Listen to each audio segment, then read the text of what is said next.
معقوله خلاص هنلاقي مرطب للبشره فيه سيرامايد، فيتامين سي 10%، وهيالورونيك اسيد بنسبه 2%.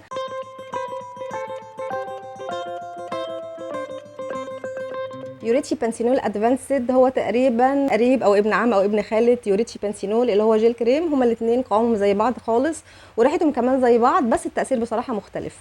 في الكريم ده اللي هو يوريتشي العادي هو مرطب عادي جدا، عملت لكم ريفيو عنه قبل كده.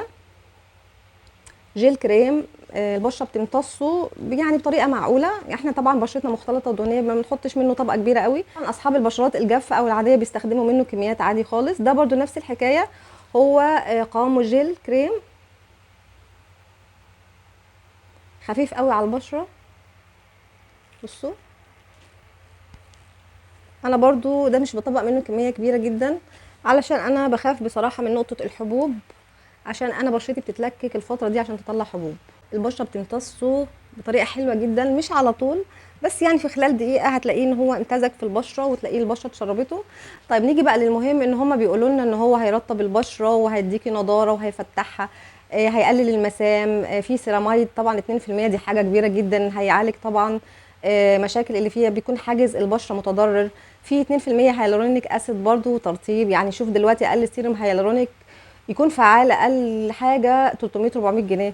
نيجي بقى للمفاجاه الاكبر، ان هو في سيروم فيتامين سي تركيز 10%. طبعا النسبه دي حلوه جدا جدا، كلنا بندور عليها، بنحتاجها طبعا قبل السان سكرين الصبح، كمان بنحتاجها لنضاره وتفتيح البشره. انا بحط كميات متساويه من المنتج وبطبقه، وبيديني بصراحه اشراقه، بيديني شكل امتلاء للبشره. بالنسبه بقى للتحكم في اللمعان، لا بصراحه ما لقيتش منه حاجه كده للتحكم في اللمعان. انا عندي لمعان بتاع الصيف ده ملوش حل غير بقى منتجات قويه جدا جدا، وقلت لكم عملت لكم ريفيوهات عنها قبل كده، ولسه ان شاء الله هعمل لكم ريفيوهات ثانيه. بس نقطه التحكم في اللمعان اللي هي خاصه بالبشره الدهنيه دي ما حسيتهاش قوي بصراحه. هو مرطب كويس جدا جدا، بيديكي اشراقه، بيديكي نضاره، بتحسي فعلا بشرتك متغذيه، بتحسي انها ممتلئه.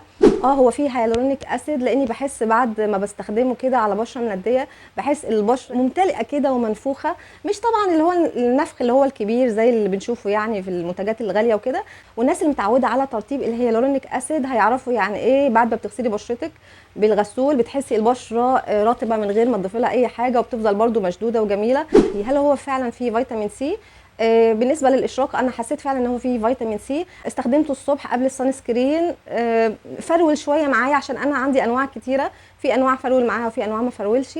بالنسبه لاستخدامي ليه الصبح وبالليل، الصبح بستخدمه بطريقه وبالليل بستخدمه بطريقه تانية. الصبح بستخدمه على بشره جافه علشان انا عايزه استفيد من الفيتامين سي، وبيبقى جميل جدا معايا. بالليل بستخدمه على بشره منديه شويه علشان انا عايزه ترطيب الهيالورونيك اسيد. الطريقه دي بصراحه نفعت معايا وعجبتني جدا. طيب بالنسبه ان هو فيه 2% سيرامايد، انا حاجز البشره عندي الفتره الاخيره بصراحه يعني عايزه اقول لكم بشرتي شبه بتتحرق من اقل منتج جديد بستخدمه، حتى لو ما فيهوش مواد فعاله كتير. هو فيه عطر برضو، انا ما بحبش نقطه العطر خصوصا في الكريمات اللي هي الاصلاح اللي هي العلاجيه. يعني انا هعالج بشرتي اللي هي متحسسه بكريم فيه عطر، فانا بصراحه ما حسيتش فيه، لاني برضو الفتره اللي فاتت كان فيه شويه تهيج. جربت ان انا استخدمه وان انا ارطب بشرتي بيه، يعني كنت برطب وكنت بحس ان هو بيحرق لي بشرتي لان هو فيه عطر، فانا اديله 10 من 10 ان هو فيه هيالورونيك اسيد، دي حسيت بيها كويس جدا. واديله 8 من 10 برضو لان فيه فيتامين سي، حتى لو ما كانش مثلا تركيز 10%، بس انا حسيت برضو منه ان هو بيدي حمايه للبشره، وان هو برضو الى حد ما بيديني نفس الاشراقه اللي بيديها سيروم فيتامين سي. السيرامايد لا بصراحه هديله 4 من 10، زي ما قلت لكم ما حسيتش، او العطر اللي فيه ما ادانيش احساس ان انا استفدت منه كعلاج يعني للبشره وكده.